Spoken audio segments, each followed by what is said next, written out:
दोस्तों, आज मैं आपको बता रहा हूँ कि कन्या राशि के जो जातक हैं उनके लिए 17 अगस्त से और 16 सितंबर के मध्य का जो समय है वह कैसे रहने वाला है, जबकि सूर्य का क्या है, सिंह राशि में प्रवेश। तो दोस्तों, यह समय अगर हम आपका देखें, कन्या राशि के जो जातक हैं उनका देखें तो ओवरऑल इनका जो है, सबसे पहले सूर्य की दृष्टिकोण से अगर देखें तो सूर्य आपका क्या बैठा हुआ है, 12वें भाव में बैठा हुआ है, यानी आपकी व्यय घर में बैठा हुआ है और वह भी क्या है, स्वयं की राशि में बैठा हुआ है। तो दोस्तों, यह समय अगर सूर्य की दृष्टिकोण से देखें तो आपका मतलब 12वां सूर्य होने के कारण आपके इस समय विदेश गमन इत्यादि के योग भी बन रहे हैं और इस समय थोड़ा सा आपका व्यय भी कुछ होने वाला है, मतलब खर्चा इत्यादि। सूर्य की दृष्टिकोण से देखें तो खर्चा इत्यादि भी होने वाला है और थोड़ा सा नेत्र विकार, आपका बायां नेत्र में भी कुछ थोड़ा सा विकार आ सकते हैं। लेफ्ट साइड का जो आपका नेत्र है इसमें भी कुछ विकार आने के चांसेस बनेंगे। तो थोड़ा सा आपको नेत्रों से संबंधित आपको थोड़ा सा सचेत रहने की आवश्यकता है। और बाकी ओवरऑल सूर्य के दृष्टिकोण से देखें तो समय आपके लिए बढ़िया रहेगा। विदेश गमन इत्यादि अगर आप जाना चाहो तो उसके लिए आपके लिए यह समय बहुत ही अच्छा रहने वाला है। उसके बाद दोस्तों फिर आते हैं मंगल पे। तो मंगल इस समय आपका क्या है, कन्या राशि में बैठा हुआ है, आपकी राशि में ही गोचर कर रहा है। और मंगल लगन का जब मंगल बैठा हुआ हो तो यह आपके लिए क्या है, बढ़िया रहने वाला है। तो थोड़ा सा मतलब यह है कि मतलब स्वास्थ्य इत्यादि सुख आपको हर एक चीज़ से आपको प्राप्त होने वाला है। और उसके बाद दोस्तों कहते हैं कि मतलब मेघ वृश्चिक योग हुआ, तो मेघ और वृश्चिक राशि का जो स्वामी है वह कहाँ है, आपके केंद्र भाव में यानी लगन में बैठा हुआ है, आपकी राशि में बैठा हुआ है। तो थोड़ा सा यह समय मतलब हर एक चीज़ के लिए तो बढ़िया है, मगर थोड़ा सा आपको क्या करना है, अपने स्वास्थ्य का भी आपको ध्यान रखना है, क्योंकि यह आपका मार्केश भाव इसे हम कहते हैं। और उसके बाद जैसे मैंने आपका सूर्य का बताया कि आपको विदेश गमन के योग बनने, यही देख लीजिए कि जब आपका मार्केश भाव में भी मतलब जैसे राहु इत्यादि क्रूर ग्रह इत्यादि बैठे हुए हों तो समझ लीजिए कि मतलब विदेश गमन के योग बहुत अच्छे बनते हैं। मगर इसमें क्या है, मेष राशि का जो उसका जो स्वामी जब केंद्र में बैठा हुआ हो तो ये समझ लीजिए थोड़ा सा वाहन इत्यादि भी अगर आप चलाते हो तो वाहन इत्यादि से भी आपको थोड़ा सा सावधान रहने की आवश्यकता है। यहाँ पे थोड़ा सा आपको अपने नेत्रों से संबंधित और यहाँ पर थोड़ा सा आप वाहन इत्यादि चलाते हो तो उससे संबंध मतलब थोड़ा सा आपको सतर्क रहने की आवश्यकता है। बाकी अगर देखें तो सूर्य और मंगल का योग आपके लिए अच्छा रहने वाला है। विदेश गमन इत्यादि के यह इस समय आपके अच्छे योग बना रहा है, स्वास्थ्य इत्यादि लाभ भी आपको प्राप्त होने वाला है। उसके बाद दोस्तों फिर आते हैं बुध में। तो बुध आपका सूर्य के साथ में यानी व्यय घर में बैठा हुआ है और सूर्य क्या है, मिथुन और कन्या का स्वामी है। बुध क्या है, मिथुन और कन्या का स्वामी है, जो कि आपकी क्या बैठा हुआ है, व्यय घर में। यह आपका पराक्रम भाव यानी पिता का घर हो गया और यह आपका केंद्र यानी स्वयं का आपका शरीर भी हम इसे कह सकते हैं या स्वयं की सारी चीजें कह सकते हैं। तो दोस्तों जब इनका मालिक जब आपका क्या व्यय भाव में बैठा हुआ हो तो थोड़ा सा आपको यहाँ पर एक चीज का और आपको थोड़ा सा ध्यान रखना पड़ेगा कि थोड़ा सा पिता इत्यादि के स्वास्थ्य को लेकर भी थोड़ा सा आप सतर्क रहें तो ज्यादा बढ़िया है। पिता इत्यादि के स्वास्थ्य का आप थोड़ा सा ध्यान रखें तो यह भी आपके लिए अच्छा रहने वाला है। सूर्य बुध के साथ में अच्छा योग बनाता है, बुधादित्य योग बनाता है। और ओवरऑल अगर हम देखें तो बुध जिस ग्रह के साथ में बैठता है, अच्छे ग्रह के साथ में बैठता है तो अच्छा फल प्रदान करता है, और क्रूर ग्रह के साथ में बैठता है तो ऐसा ही फल प्रदान करता है। सूर्य भी क्रूर ग्रह तो जरूर है मगर है स्वयं की राशि में, और यहाँ पर बुध आदित्य योग बनाता है। तो बुध आदित्य योग बनाने का तात्पर्य यह है कि मतलब ओवरऑल अगर हम वो बुध का वो देखें तो यह इस समय आपके गोचर ग्रह के हिसाब से यह आपका अच्छा रहने वाला है। उसके बाद दोस्तों फिर आते हैं हम बृहस्पति पे। तो बृहस्पति आपका कहाँ बैठा हुआ है, अष्टम भाव में बैठा हुआ है और धन मीन अधिपो गुरु क्या है, चतुर्थ यानी सुख, और सप्तम यानी स्त्री घर का जो मालिक है वह कहाँ बैठा हुआ आपका अष्टम।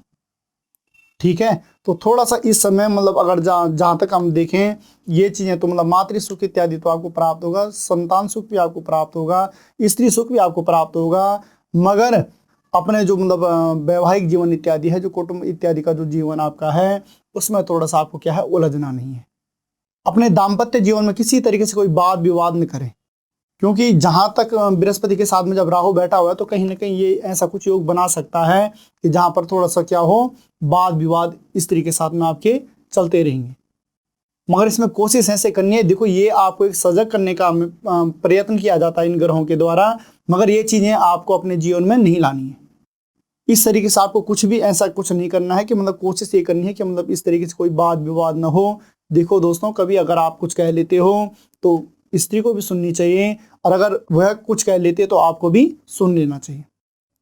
स्त्री और पुरुष के कुंडली के अकॉर्डिंग अगर हम इसे देखें तो यह ग्रस्त का होता है, मतलब स्त्री सुख इत्यादि का भाव भी होता है। तो उसके दृष्टिकोण से देखें तो कहीं ना कहीं मतलब हमें क्या करना चाहिए, एक दूसरे का सम्मान करना चाहिए। और ग्रस्त जीवन तभी सही दिशा से चलता भी है, तरीके से चलता भी है, कि जब हम क्या करते हैं, एक दूसरे का सम्मान करते हैं। उसके बाद बृहस्पति के दृष्टिकोण से भी दोस्तों आपका यह समय अच्छा रहने वाला है। उसके बाद अगर हम आए फिर शुक्र में, तो शुक्र आपका कहाँ बैठा हुआ है, एकादश यानी आय घर में बैठा हुआ है।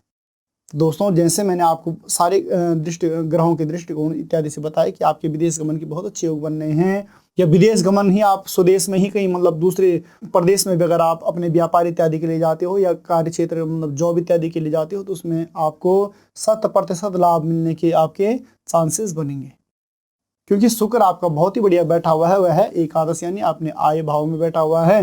तो समझ लीजिए कि शुक्र के दृष्टिकोण से आपका यह समय बहुत ही अच्छा रहने वाला है। और उसके बाद क्या है कि शुक्रावृक तुलाधिपा, ये भी देख लीजिए, यहाँ भी मतलब ये तुला, ये वृक और तुला का स्वामी कहाँ बैठा हुआ है, एकादश भाव में, यानी धन का और भाग्य का।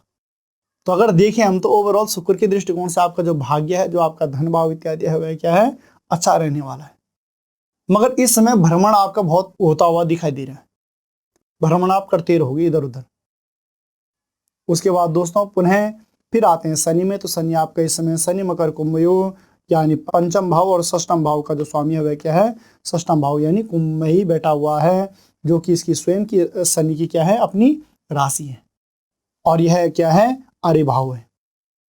तो दोस्तों अगर यह छठे घर में कभी भी क्रूर ग्रह इत्यादि बैठे हुए होते हैं, तो ये मान लीजिए कि जो हमारे मतलब शत्रु इत्यादि भी हैं, वह किसी तरीके से हम पे कोई हैवी नहीं हो सकते, उनसे भय करने की कोई इतनी आवश्यकता इस समय है नहीं।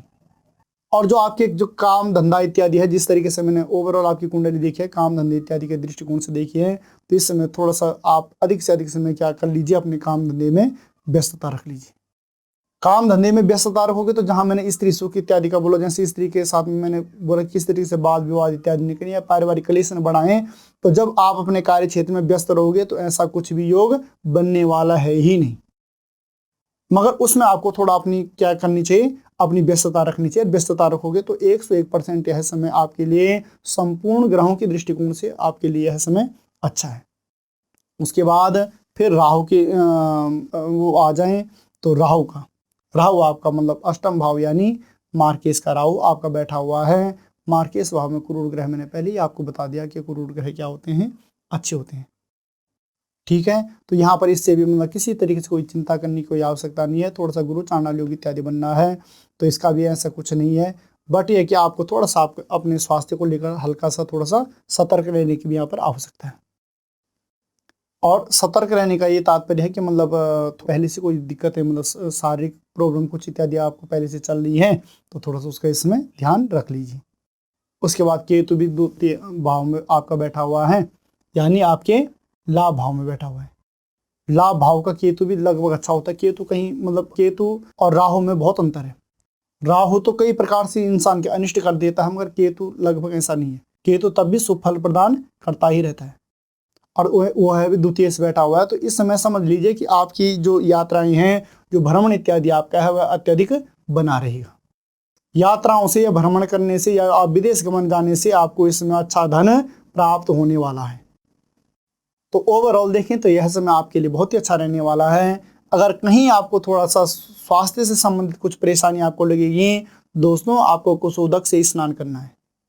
कुशाल हानि है, और उसको क्या कर देना है, किसी पात्र में रखकर एक लोटे में जल भरकर किसी पात्र में कुशा रख देनी है। और जब प्रातः काल आप स्नान करो तो उसमें गंगा जल भी थोड़ा सा नहाने के पानी में डाल लीजिए, और जो कुशोदक है, जो कुशा का जो पानी है, जो उस लोटे में पानी है, वह पानी भी उसमें डाल देना है, और पुनः उसको फिर भर दो।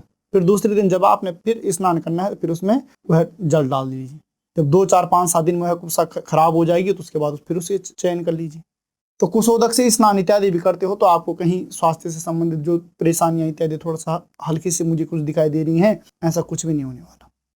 बाकी ओवरऑल जो आपके ग्रह हैं, यह ग्रह इस समय अच्छे बैठे हुए हैं। आपका जो समय है वह भी आपका अच्छा रहने वाला है। विद्यार्थियों के लिए भी है समय विद्या बुद्धि के लिए अच्छा रहने वाला है। तो दोस्तों कुल मिलाकर अगर हम देखें कन्या राशि के जो जातक हैं उनके लिए यह समय अच्छा रहने वाला है। तो दोस्तों यह वीडियो आपको कैसे लगा? आप इसे लाइक भी करें, शेयर भी करें, कमेंट भी करें और मिलते हैं दोस्तों पुनः एक नई वीडियो में। तब तक के लिए जय श्री राम।